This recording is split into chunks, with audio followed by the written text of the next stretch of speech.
महाराष्ट्र में हुए अद्भुत भक्त श्री पंडरीनाथ भगवान के ज्ञानदेव तुकाराम, श्री तुकाराम जी अद्भुत भक्त हुए श्री पंडरीनाथ भगवान के। एक बार श्री तुकाराम जी महाराज देहू, महाराष्ट्र में देहू में रहते थे। वहीं पास में एक पर्वत था, उस पर्वत पर बैठ करके श्री तुकाराम जी भजन करते थे। अकाल पड़ा था तो उस अकाल में इनकी पत्नी और बेटे की मृत्यु हो गई, भोजन नहीं मिलने की वजह से। फिर बाद में इनका दूसरा विवाह कर दिया गया। दूसरी बहू जो आई वो इतना शासन करती थी इनके ऊपर, वो कहती थी उठो तो तुकाराम जी को उठना पड़ता था, वो कहती बैठो तो तुकाराम जी को बैठना पड़ता था। एक बार एक तुकाराम जी के पास एक बालक गया, बालक ने जाके कहा तुकाराम जी मेरे सब परिवार के लोग मेरे पीछे पड़े, ब्याह कर लो ब्याह कर लो ब्याह कर लो। मैंने सबसे कहा है आप कहोगे तो मैं ब्याह करूंगा, क्योंकि उस बालक को पता था तुकाराम जी कभी नहीं कहेंगे। भाई दूध का जला छाछ भी फूंक फूंक के पीता है, और वो तुकाराम जी खुद इतनी पीड़ा में हैं, वो किसी और को पीड़ा में क्यों डालेंगे। तो बालक अपने परिवार वालों को लेके आया, बोले तुकाराम जी बोल देंगे ब्याह कर लो तो मैं कर लूंगा। उसको विश्वास था कि तुकाराम जी मना करेंगे। सब परिवार के लोग आए, बोले आप बोल दीजिए ये ब्याह नहीं कर रहा है, इतने दिन हो गए, आप बोल देंगे तो इसका ब्याह हो जाएगा। बोलता है आप बोल दोगे तो फिर ये ब्याह कर लेगा। तुकाराम जी बोले निश्चित अभी इसी वक्त इसका ब्याह कराओ। बालक बोला तुकाराम जी ये आप ईर्ष्यावश बोल रहे हो ना, आप ये चाहते हो कि जो पीड़ा आपको हो रही है वो मुझे भी हो। तुकाराम जी ने उसको उठा, इधर बैठ, क्या बात है। बोले आप इतनी पीड़ा में रहते हैं, आपकी पत्नी पूरा नगर जानता है, आपको डांटती है, सब करती है वो, फिर भी आप कह रहे हो कि इसका ब्याह कर दो। जो खुद इतनी पीड़ा में है वो दूसरे को ब्याह के लिए कैसे कह सकता है। इतनी प्रतिकूल पत्नी आपकी, फिर भी आप बोलते हो। तो तुकाराम जी बोले देख एक मेरी बात सुन, देख अगर अनुकूल पत्नी आ जाए, जैसा तू है वैसी तेरी पत्नी आ जाए तो फिर कोई दिक्कत नहीं है, तू भी भजन करना वो भी भजन करेगी। और अगर प्रतिकूल पत्नी आ जाएगी तो एक गांव में दो तुकाराम हो जाएंगे, मैं भी और तू भी। अकेले तुकाराम से क्या काम चले। बोले सब मेरे को प्रणाम करने आते हैं दूर दूर से। छत्रपति श्री शिवाजी महाराज दंडवत करते थे तुकाराम जी महाराज को। बोले गांव में मेरे घर में मेरा सम्मान नहीं है, लेकिन बाहर देख लाखों की तादाद में लोग दर्शन करने आते हैं। अनुकूल पत्नी होगी तो दोनों भजन करना, प्रतिकूल होगी तो एक तुकाराम और बन जाएगा। मतलब तुकाराम जी क्या बोले, मेरे तुकाराम बनने का बहुत बड़ा कारण मेरी प्रतिकूल पत्नी है। ये विपरीत है, इसीलिए मैं ठाकुर जी के ज्यादा समीप हूं। ये अनुकूल होती तो इससे मेरा प्रेम हो जाता, ये मेरे अनुकूल होती तो मैं इसी का ध्यान रखता, इसी के पास रहता, इससे बातें करता, इसकी सुनता, इसी में ही रमा रहता। लेकिन ये प्रतिकूल है, इसलिए इसके बट का प्रेम भी मैं विट्ठल से करता हूं, और बस चुपचाप सुनता हूं, क्या बोलती है, जो कहती है सह लेता हूं, मारती है कभी कुछ कह देती है तो कोई दिक्कत नहीं। ऐसे श्री तुकाराम जी महाराज। तो उनके बारे में मैं क्या बता रहा था कि हम लोग जब धन की अधिकता हो जाती है तो कहीं ना कहीं हमारे मन में आ जाता अब इससे कुछ भोग भोगा जाए, इससे कुछ ऐसा किया जाए जो पाप जन्य है। या विश्वास मानिएगा, धन अधिक हो जाए और व्यक्ति के जीवन में सत्संग नहीं है तो धन की अधिकता उसको कभी ना कभी पाप की ओर ले जाती है। तो जब छत्रपति शिवाजी महाराज को पता चला कि श्री तुकाराम जी महाराज की पत्नी और बेटा, पहली पत्नी और बेटा इसलिए मर गए क्योंकि अकाल में उनके यहां भोजन नहीं था, तो शिवाजी महाराज ने किसी से पूछवाया, बोले इनके घर की स्थिति कैसी है। कहा बोले ज्यादा अच्छी नहीं है, बस ये भक्त हैं इसलिए इनका नाम तो बहुत है पर धन नहीं है इन पे। तो शिवाजी महाराज ने खूब सारी बैलगाड़ियों में भर करके सुंदर सुंदर रत्न भेजे तुकाराम जी महाराज के पास।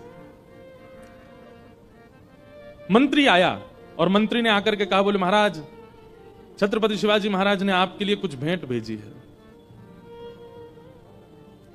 भेंट को देख करके उन्होंने तुरंत मना किया, मुझे नहीं चाहिए, इसको ले जाओ। बोले क्यों नहीं चाहिए। तब दो बातें कही तुकाराम जी ने, ध्यान से सुनना। पहली बात कहते हैं जो पाप का मूल है उसको मैं क्यों लूं। मंत्री जी एक बात मुझे बताइए, दुनिया में जितने पापी हैं सबके नाम गिनो, पापियों के नाम याद हो तो पापियों के नाम गिनो। आप भी अगर किसी पापी को जानते हैं, वैसे तो किसी को पापी मानना नहीं, लेकिन फिर भी जो पाप कर्म करता हो, कोल्हापुर में हो या कहीं भी हो, आपकी रिश्तेदारी में हो, मित्रों में हो, जो पाप कर्म करता हो। पाप कर्म किसको कहते हैं, परस्त्री गमन को पाप कर्म कहते हैं, माता पिता की अवहेलना करने वाले को पाप कर्म कहते हैं, अपनों से ही द्वेष रखने वाले को पाप कर्म कहते हैं, मदिरा आदि भक्षण करने वाले को पाप कर्म कहते हैं, अधर्म के मार्ग पर चलने वाले को पाप कर्म कहते हैं, कुदृष्टि रखने वाले को पाप। तो ये सब जिसके अंदर हो, आप खुद विचार कर लो, कहीं ना कहीं उसके पास धन का स्रोत होगा, इसीलिए वो पाप के मार्ग पर है। कहीं ना कहीं धन का स्रोत है, और धन नहीं है, अगर वो धनवान नहीं है तो लोभ ही होगा। ये लोभ और धन यही पाप करवाते हैं। सब लोग इधर देखिए, बहुत ध्यान से सुनिए। तुकाराम जी महाराज पहली बात कहते हैं कि जो पाप का मूल है, जो पाप का बीज है, वो मैं क्यों लूं? इसी से ही पाप कर्म की इच्छा प्रकट होती है, मुझे नहीं चाहिए। लेकिन तुम ज्यादा निवेदन करोगे तो दूसरी बात सुनो, बोले क्या? जिसको विठ्ठल रूपी रत्न मिल गया, उसको अब संसारी रत्न की आवश्यकता नहीं है। जिसको साक्षात श्री कृष्ण पायो जी मैंने नाम। तो श्री तुकाराम जी महाराज सेनापति से बोले कि भैया, पहली बात तो ये पाप का मूल है, इसको मैं रखूंगा, कहीं ना कहीं पाप मुझसे बनेगा। और दूसरी बात, जब विठ्ठल रूपी रत्न मिल गया तो फिर ये संसारी रत्न की क्या आवश्यकता है, इसको ले जाओ। और लेकर के सेनापति वापस आए तो छत्रपति शिवाजी महाराज अचंभित हो गए। एक वस्तु नहीं ली उन्होंने। समय निकाल करके शिवाजी महाराज गए तुकाराम जी के पास देहू, और जाकर के दंडवत किया। बोले कि आपके इस त्याग को, आपके इस समर्पण को, आपके इस विरक्ति भाव को मैं दंडवत करता हूं भगवान, मुझे आप शिष्य स्वीकार करो। आप सोचोगे धन नहीं लिया, शिवाजी महाराज को शिष्य तो बना लिया होगा, नहीं, वो भी नहीं किया। तुकाराम जी महाराज बोले, भगवान देखिए, आप पूरे राष्ट्र का गौरव हैं, आपकी वजह से हम संत महापुरुष प्रेम से भजन कर पा रहे हैं शिवाजी महाराज, पर आपका गुरु मैं नहीं हूं। वहां भी त्याग किया, हम आप में से कोई होता तो कोई छोड़ता? बोले अच्छा है। आज के प्रधानमंत्री समझ लो, अगर वो आ जाएं आपके घर तो आप मना करोगे? नहीं। लेकिन तुकाराम जी मना कर रहे हैं। तुकाराम जी कह रहे हैं मैं आपका गुरु नहीं हूं, आप तो वन में जाइए, वन में आपके गुरु आपकी प्रतीक्षा कर रहे हैं, समर्थ गुरु रामदास, वो आपके गुरु, उनके पास जाओ। दीक्षा और गुरु रूप में समर्थ गुरु रामदास को स्वीकार किया छत्रपति शिवाजी महाराज ने, पर वे तुकाराम जी के प्रति भी गुरु भाव रखते थे। इतना बड़ा त्याग। मैं एक बात अपने जीवन में, अपनी कथा में कहा करता हूं कि भैया, ठाकुर जी जीवन में आएंगे ना, एकला चलो रे, अकेले रहने का बहुत मन करने लगेगा, बहुत धन की कामना, बहुत संबंधों की कामना, बहुत नाम यश कीर्ति की कामना आप नहीं करोगे। भले ही अपने आप हो जाए आपकी कीर्ति, वो बात अलग है, पर आप बहुत सब चीजों से बचने का प्रयास करोगे, बहुत ज्यादा एकांत प्रिय लगने लगेगा। रखोगे नहीं, बांटोगे, लुटाओगे। लेकिन श्री कबीरदास जी क्या कह रहे हैं? डर लागे और हंसी आवे, अजब जमाना आया रे, धन दौलत ले माल खजाना, वैश्या नाच नचाया रे। संसार के लोग धन कमा करके कुछ गलत करने ही भागते हैं। आजकल के युवा जब जॉब करना शुरू कर देते हैं तो जैसे ही पैसा आता है तो कहां भागते हैं?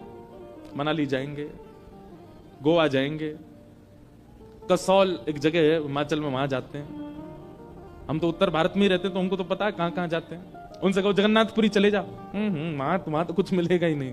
क्या नहीं मिलेगा? धुआं नहीं मिलेगा, पीला पानी नहीं मिलेगा, ये तो यही मिलेगा। वहां जाते हैं, मतलब धन की बढ़ोतरी होती हमारे मन में पाप आ जाता है। कबीरदास जी कह रहे हैं कितने आश्चर्य की बात है। और मुट्ठी भर अन साधु मांगे, कहे लाज नहीं आया रे। और यदि कोई मुट्ठी भर अनाज आपसे मांग लेता है तो उससे क्या कहते हैं? तुमको लज्जा नहीं आती है? चलो मेहनत करके कमाओ, खुद हमसे मांग रहे हो।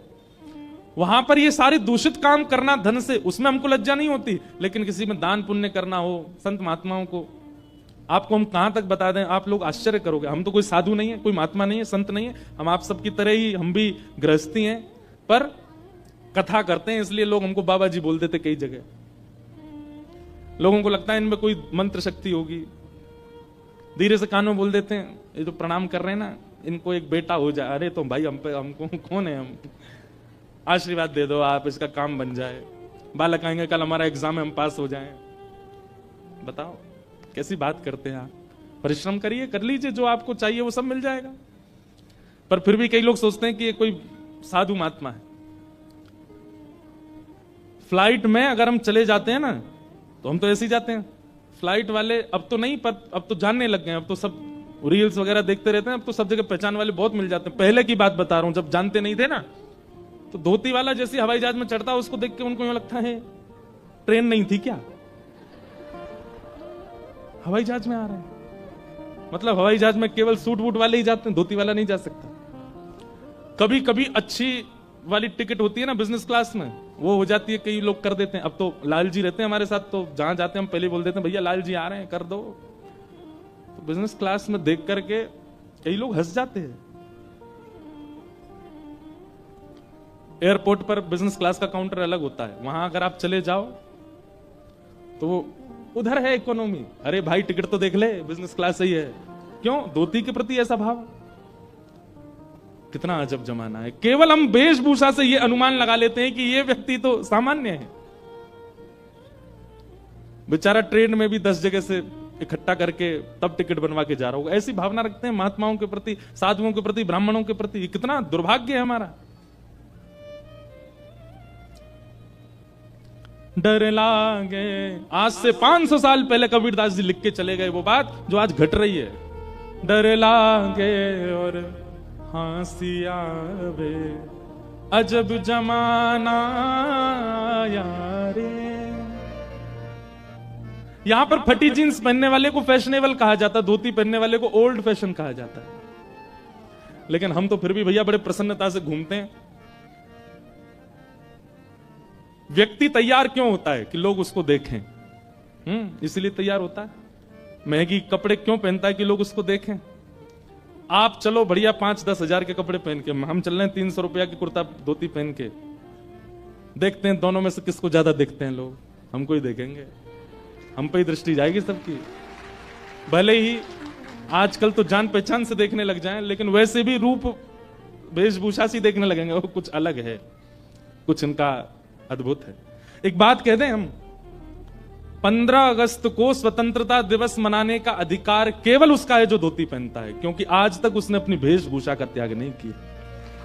ये पैंट हमारी वेशभूषा है नहीं, अंग्रेज देके गए थे हमको। हम पैंट पहन की तिरंगा फहराते हैं। तिरंगा भी कहता होगा कि भाई तुमने जो पोशाक पहनी है, ये पोशाक तो अंग्रेजों की ही है, ये है असली भारतीयों की पोशाक। देखो पीछे जितने भक्तों के आपको स्वरूप दिखेंगे, एक भी पेंट में दिख रहा है आपको? सब धोती में है। और छोड़ो, आज तक पंडरीनाथ भगवान ने पहना, आज भी धोती पहनते, 5000 सालों से विराज रहे हैं। असली स्वतंत्र तो हम और हमारे ठाकुर हैं। असली स्वतंत्र तो हम हैं कि आज तक अपनी वेशभूषा में व्यवस्थित हैं। मुट्ठी भर अन्न साधु मांगे, कहत लाज नहीं आया रे। डर लागे और हंसी आवे, अजब जमाना यारे।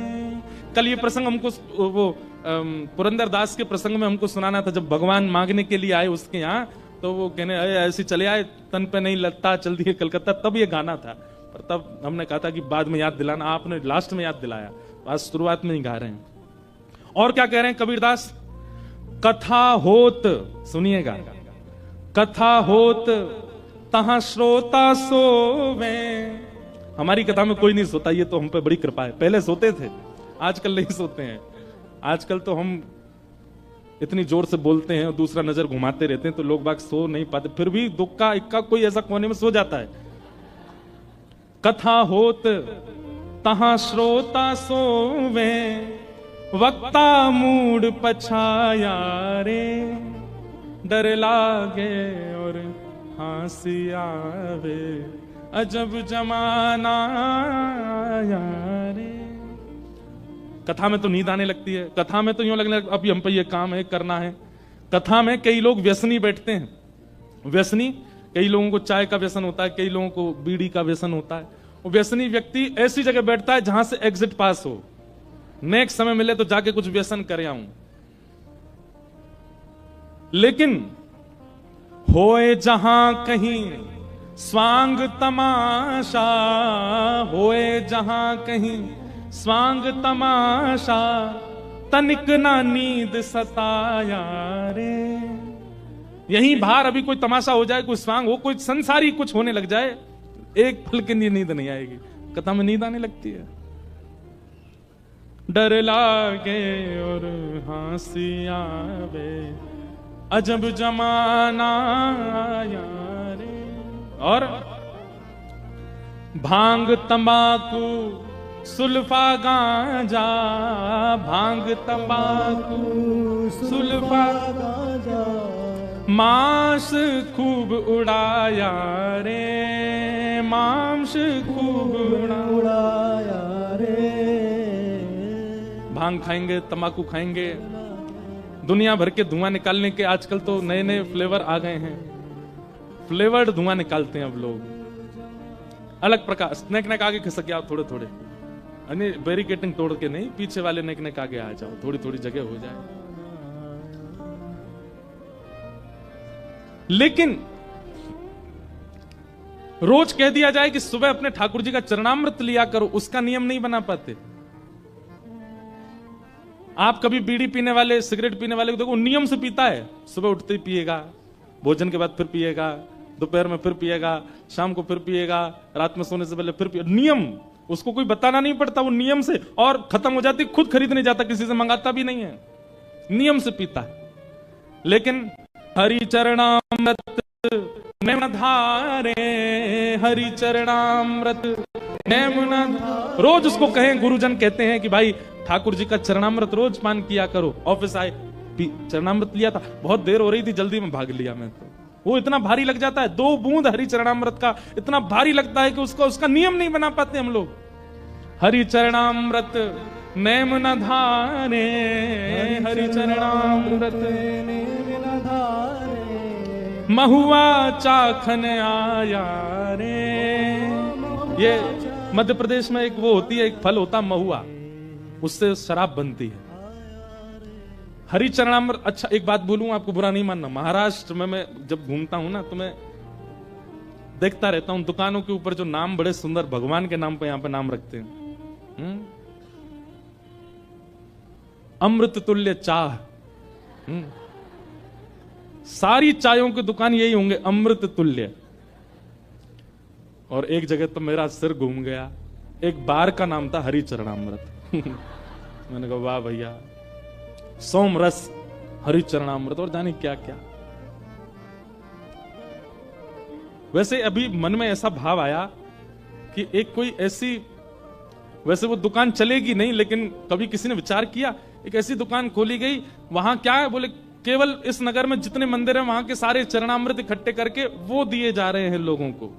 कोई जाएगा ही नहीं वहां पर, कोई नहीं पिएगा। वहां ऊपर लिखा जाए अमृत तुल्य चरणामृत, कोई नहीं पिएगा। चाय की दुकान पर कितनी लंबी भीड़ लगती है। कोई ऐसी योजना बनावे कि जैसे कोल्हापुर में जितने मंदिर हैं, महालक्ष्मी जी का मंदिर है और भी जो जो मंदिर हैं, सब जगह का थोड़ा थोड़ा चरणामृत इकट्ठा करके और एक जगह व्यवस्थित, भैया कोई भी आओ, ठाकुर जी का चरणामृत है, कोई रकम नहीं है इसकी, 10 रुपया 20 रुपया 5 रुपया, जो आपको बढ़िया लगे वो दान पेटी में दो और थोड़ा चरणामृत लेके जाओ, तब भी भीड़ नहीं लगेगी वहां पे। रात्रि में इतना चरणामृत बच जाएगा कि वो गैया कोई पिलाना पड़ेगा। ऐसे हम लोग हो गए हैं। कबीरदास जी कह रहे हैं, हरि चरणामृत नेम न धारे, हरि चरणामृत नेम न धारे, महुआ चाखन आया रे, महुआ चाखन आया रे। डर लागे और हंसी आवे, अजब जमाना आया रे। डर लागे और हंसी आवे, अजब जमाना। एक बात कहें, कोरोना ने कई लोगों के परिवारों में बहुत क्षति की है। शायद यहां भी कुछ लोग ऐसे बैठे हों जिनके परिवार में क्षति हुई है कोरोना से। लेकिन अगर उस पक्ष को थोड़ा क्षमा प्रार्थी होकर के मैं एक तरफ कर दूं, तो कोरोना ने एक कृपा भी करी कि कथाओं में भीड़ बढ़ गई। कोरोना के बाद तीर्थों में लोग जाने लगे, युवाओं के चित्त में ठाकुर जी के प्रति प्रेम बढ़ने लगा। क्यों? कोरोना ने यह बता दिया कि भाई चाहे तुम कितने धनवान हो, चाहे जितने बलवान हो, चाहे तुम्हारे जितने संपर्क हो, अंतिम समय में तो हरि नाम ही काम आएगा, कोई काम नहीं आएगा। महाराज फोन कराए डॉक्टर को, बोले तुम जितने कहो उतने रुपए तुमको देंगे। दूसरे कमरे में पीड़ित मेरी बेटी और मेरा बेटा, कोरोना से बचा लो उनको। डॉक्टर कह रहा है तुम पूरी संपत्ति दे दो तो भी मैं तो बस प्रयास कर सकता हूं देखने में। उस समय हरि याद आए सबको, उस समय ठाकुर जी याद आए, और उसी समय की कृपा, आपको पता नहीं अनुभव हुआ, हमें तो अनुभव हुआ, कोरोना के बाद लोगों में श्रद्धा उमड़ने लगी, विश्वास जग गया ठाकुर जी के लिए, प्रेम हो गया। क्यों? क्योंकि ये स्पष्ट हो गया कि भाई ठाकुर जी की कृपा से ऊपर कुछ नहीं है। तो कि ऐसा जमा, अभी बहुत अच्छे समय पे हम लोगों का जन्म हो गया भैया। अभी जो हम लोग जीवन, जो वर्ष चल रहा है ना, ये बहुत अच्छे हैं। आगामी 25-30 साल भी बहुत अच्छे हैं। हम लोग बहुत सही समय पर निपट लेंगे संसार से। हमारे बाद का जो समय आने वाला है, यहां जितने लोग बैठे, हमारे बाद जो समय आएगा बहुत खतरनाक होगा। कथाओं में 4 लोग गिनती के आया करेंगे, वक्ता ही नहीं बचेंगे, मंगता हो जाएंगे, वक्ता नहीं होंगे, केवल मांगवे वाले बैठ जाएंगे, कोई देने वाला कुछ नहीं होगा। बहुत भयानक स्थिति आने वाली है। इसलिए बढ़िया है जो समय बचा है, मेरा जितना जीवन, आपका जितना जीवन बचा है, ये भक्त चरित्रों को सुनकर के भैया उस शेष जीवन में थोड़ा ठीक से निभा लीजिए, और ऐसा कुछ कर जाइए कि दोबारा नहीं आना पड़े इस संसार में। ये बहुत खतरनाक है भैया। आना भी पड़े तो ठाकुर जी से नित्य प्रार्थना करो, हे नाथ अगर मेरे पुनर्जन्म की आपने सोच रखी है कि मुझे लेना ही पड़ेगा, तो वृंदावन में देना। मोरहू बनाओ तो बनाओ श्री वृंदावन को, जो नाच नाच कुहक कुहक आपको रिझाऊंगो। बंदर हूं बनाओ तो बनाओ श्री वृंदावन को, कूद कूद डारन पे भोर को जगाऊंगो। बने तो हम वृंदावन के बने। ठाकुर जी से ये 2 ही प्रार्थना करते हुए अपना भक्त जीवन व्यतीत करना है। आगामी शेष, पहला कि हे नाथ या तो पुनर्जन्म देना नहीं, और देना हो तो वृंदावन में देना। आप चाहे जो बनाना चाहो हमको देना वृंदावन में।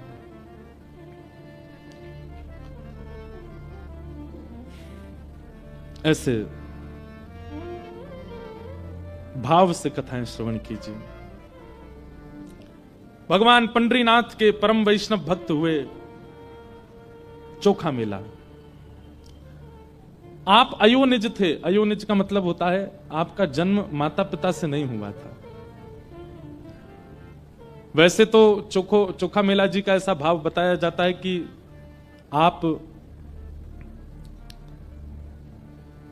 ज्यादा श्रेष्ठ जाति में आपका जन्म नहीं हुआ था। एक बात आपने कभी अनुभव की, कितने भी भक्त चरित्र सुन लो, भक्त चरित्रों में जाति की प्रधानता कभी नहीं होती। ये जाति बिरादरियों का ज्यादातर पॉलिटिक्स लोग में, पॉलिटिशियन में ही इसका ज्यादातर भेद चलता है। हम लोगों में घोले जाने वाली ये बातें ज्यादातर ये राजकीय रूप से हमारे अंदर घोली जाती है। भक्ति भाव में कहां है बताइए मुझे? कितने नाम में गिना दूं ऐसे जिनको जाति के रूप में छोटा बताया गया और ठाकुर जी ने उनको हृदय से लगाया। उन्हीं के एक प्रमाण है चोखा मेला। श्री तुकाराम जी महाराज, वे भी ब्राह्मण नहीं थे, पर उनको सब वंदन करते थे। श्री नामदेव जी महाराज, केवल ब्राह्मण होना सर्वाधिक श्रेष्ठ का भाव नहीं होता है। आप किसी भी जाति में हो, ठाकुर जी के रहो। और एक बात हम कहें, ये जाति में जन्म लेना एक प्रकार का टास्क है। ठाकुर जी कह रहे हैं तो मैं सामर्थ हो तो अपने भक्ति भाव से अपनी इस जाति के बंधन को तोड़ के दिखा, अपनी इस जाति से ऊपर निकल के दिखा। आज हमारे भारत के एक राष्ट्रपति पूर्व रहे एपीजे अब्दुल कलाम, थे मुस्लिम, पर क्या उनको साधुओं ने वंदन नहीं किया? क्या उनको संतों ने स्वीकार नहीं किया? शंकराचार्य भगवान ने भी उनको स्वीकार किया। सब संत महापुरुष ब्राह्मण सब उनको देखते तो हाथ जोड़ते थे, सब ने स्वीकार किया। क्यों? क्योंकि उन्होंने एक जाति से ऊपर उठ गए वे, इसलिए सबने स्वीकार किया। इसलिए भैया हमारी प्रार्थना है कि अपने मन से, अपने भाव से, अपने कर्म से, अपने स्वभाव से ऊपर उठिए। आपको कोई देखे तो देख करके आपके प्रति ये भाव यह है, निश्चित ब्राह्मण ही होगा, निश्चित वैष्णव ही होगा, निश्चित ऐसा ही होगा। चोखा मेला जी, आपके माता पिता नैष्ठिक ब्राह्मण थे। पंडरीनाथ भगवान का दर्शन करने के लिए जा रहे थे, और दर्शन करने जाते समय कुछ आम साथ में ले जा रहे थे भगवान को अर्पित करने के लिए। कई बार बंधुओं ऐसा होता है कि ठाकुर जी को आपके द्वारा प्रदत्त वस्तु बहुत ज्यादा प्रिय लग जाती है, तो ठाकुर जी के सन्मुख पहुंचने से पहले ही ठाकुर जी किसी योजना से उसको स्वीकार कर लेते। एक बार एक बालक आया मेरे पास वृंदावन, वो बोला महाराज जी मेरे साथ तो बहुत बुरा हो गया, रोने लगा। मैंने क्यों? बोले मैं जीवन में पहली बार बरसाना गया आज। मैंने कहा अच्छा, तो इसमें बुरा क्या हुआ? बोले मैं सोचा मैं श्री जी के लिए कुछ ले जाऊं, उनको बहन मानता हूं अपनी श्री राधा रानी को, तो मैं केला लेकर के गया। मैंने कहा अच्छा। मैं ऑटो में बैठ के गया था, पीछे बैठा था, भीड़ बहुत थी ऑटो में, पीछे लटक गया। एक जगह ब्रेकर आया तो ऑटो थोड़ा धीरा हुआ और इतने में बंदरों की टोली आई, सारे केले लेके भाग गई। महाराज जी पहली बार मैंने कुछ ले जाने का योजना बनाई और बंदर ले गए उसको। मैंने कि अरे बावड़े, बंदर नहीं लेके गए। श्री जी को वो इतने बढ़िया लग रहे थे कि श्री जी प्रतीक्षा नहीं कर पा रही थी कि तू बरसाना आवे फिर सीढ़ी चढ़े ऊपर जाके केला चढ़ावे, इसलिए पहले ही अपनी मंडली भेज दी, जाओ इससे हरण करके ले आओ, हमको लाके पवा दो। उसका मन इतना प्रसन्न हो गया, बोले सच में ऐसा ही हुआ? मैंने कि भैया सच में ऐसा ही भयो है, तो विश्वास मान ले मेरी बात को। श्री जी रह ना पा रही, श्री जी बोली अब कब आवेगो, कब देखो मुझको, पहले ही आते छीन के ले आओ। कभी अगर ऐसा कुछ हो कि आपने कुछ विचार किया है ठाकुर जी के लिए लेके जाने के लिए और मार्ग में ही कोई किसी कारणवश वो वस्तु आपसे दूर हो जाए, तो समझ जाना ठाकुर जी रुके नहीं, ठाकुर जी से सहन हुआ नहीं, ठाकुर जी बीच में ही योजना बना करके ले लिया। इसका मतलब ये भी नहीं है कि कहीं खो जाए तो उसको ढूंढो ही नहीं, ठाकुर जी ले गए होंगे। प्रयास तो करना चाहिए, कोई सामग्री गाड़ी में खो गई या होटल में खो गई तो ढूंढो, ढूंढने पर भी ना मिले तो फिर उदास नहीं होना, फिर तो यही सोचना है कि पंडरीनाथ भगवान ने स्वीकार कर लिया। कितने ऐसे उदाहरण मैं आपको दे सकता हूं, उन्हीं में से एक है चोखो मेला का चरित्र। आपके माता पिता इतने भाव से आम लेकर के जा रहे थे ठाकुर जी को अर्पित करने के लिए, ठाकुर जी के मुंह में पानी आ गया। ठाकुर जी को फल से, ठाकुर जी को व्यंजन से रुचि नहीं होती, ठाकुर जी को व्यंजन लाने वाले के भाव से रुचि होती है। जैसे हमारा भाव कैसा है, हमारी सब्जी देख करके, मिठाई देख करके मुंह में पानी आता है। ठाकुर जी व्यंजन से मुंह में पानी नहीं आता, व्यंजन लाने वाला, बनाने वाला किस भाव से, उससे ठाकुर जी प्रसन्न होते हैं। आप दुनिया भर के मिर्च मसाले बढ़िया करके खिचड़ी बनाओ, ठाकुर जी नहीं आते। पर कर्मा भाई वो बिना नहाए धोए बनाती है, और कभी कभी खिचड़ी चलाने के लिए अपने दांतुन के पिछले भाग से ही चला देती है, दांतुन करते करते, और बिना नहाए धोए पात्र में लेकर के ठाकुर जी के आगे धर देती है। श्री जगन्नाथ जी दौड़े दौड़े आते हैं उसकी खिचड़ी पाने। क्यों? व्यंजन की दृष्टि से, व्यवहारिक दृष्टि से और मेरी आपकी दृष्टि से वो खिचड़ी पाने योग्य नहीं है, पर बनाने वाली का भाव इतना श्रेष्ठ है कि ठाकुर जी जगन्नाथपुरी से दौड़ के आते थे खिचड़ी पाने। तो एक बात याद रखिएगा, आप यदि ये सोचते हैं कि श्री पंडरीनाथ भगवान को विशिष्ट व्यंजन दिया जाए, विशिष्ट व्यंजन उनको प्रिय नहीं है, देने वाले का स्वभाव कितना विशिष्ट है, तो फिर वस्तु चाहे कितनी भी सामान्य हो ठाकुर जी को प्रिय लगती है। भैया सबरी के चरित्र में क्या हुआ? सबरी ठाकुर जी के लिए बेर लेके बैठी है, तो उसके मन में आया कि मैं ठाकुर जी को खट्टे बेर नहीं खिला सकती, तो पहले चख के देखती है, मीठा होता है तो ठाकुर जी को देती है, खट्टा होता है तो फेंक देती है। अब ठाकुर जी झूठा नहीं पाते, लेकिन सबरी का भाव इतना प्रिय है, सबरी के प्रेम इतने प्रिय हैं कि ठाकुर जी उसको पाने लगे। एक चरित्र ऐसा आता है कि ठाकुर जी पाते थे, सबरी इतने में दूसरा बेर चख करके देती थी, ठाकुर जी के हाथ में ऑलरेडी एक होता था, तो ठाकुर जी उसको लेके पीछे खड़े लक्ष्मण जी को देते, लो लक्ष्मण जी पाओ। लक्ष्मण जी बेर लेके कहते झूठा है, मैं किस खाऊं? तो राम जी तो बैठे हैं बेचारे, और उनसे तो दूर फेंक देते, तो ऐसे मुंह चलाते, हाँ खा रहे हैं। लेकिन राम जी जानते थे, बोले लक्ष्मण खा नहीं रहा, फेंकता जा रहा है दूर। जब लक्ष्मण जी को शक्ति लगी और श्री हनुमान जी महाराज संजीवनी बूटी लेकर के आए, पूरा पर्वत लेकर के आए, वैद्यों ने संजीवनी निकाल करके जैसी लक्ष्मण जी को प्रदान की, लक्ष्मण जी जीवित हो गए। तो जब वापस लौट करके अयोध्या गए, तो लक्ष्मण जी ने राम जी से कहा, भैया आपकी आज्ञा हो तो ये संजीवनी पर्वत जो है लंका में आया है हिमालय से, जिससे हमारे प्राण रक्षा हुई, इसको अयोध्या ले चलें। वे क्यों? बोले इसमें बढ़िया बढ़िया संजीवनी बूटी है, कभी किसी को पीड़ा होगी दे दिया करेंगे। तब राम जी बोले, इन संजीवनी बूटियों से केवल तुम्हारी प्राण रक्षा हो सकती थी और किसी की नहीं होगी। लक्ष्मण जी बोले क्यों? ये तो संजीवनी बूटी है। बोले संजीवनी बूटी कैसे निर्मित हुई? बोले कैसे हुई? बोले सबरी जो झूठे बेर कर करके देती जा रही थी और तुम खा के नहीं फेंकते जा रहे थे, वही संजीवनी बूटी बने। वो सबरी के झूठे उच्छिष्ट बेर ही संजीवनी बूटी बने, और उनसे ही तुम्हारी प्राण रक्षा हुई है। इससे तुम्हारी ही प्राण रक्षा होती और किसी की नहीं होती।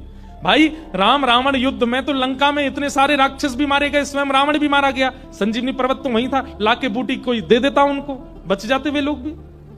पर नहीं, केवल लक्ष्मण की प्राण रक्षा हुई क्योंकि वो सबरी के उच्छिष्ट बेर, उसके मुख में अमृत है, प्रेम का अमृत, भाव का अमृत, भक्ति का अमृत, उससे बचे हो तुम। तब लक्ष्मण जी बोले, मैं भाव समझ नहीं पाया सबरी का।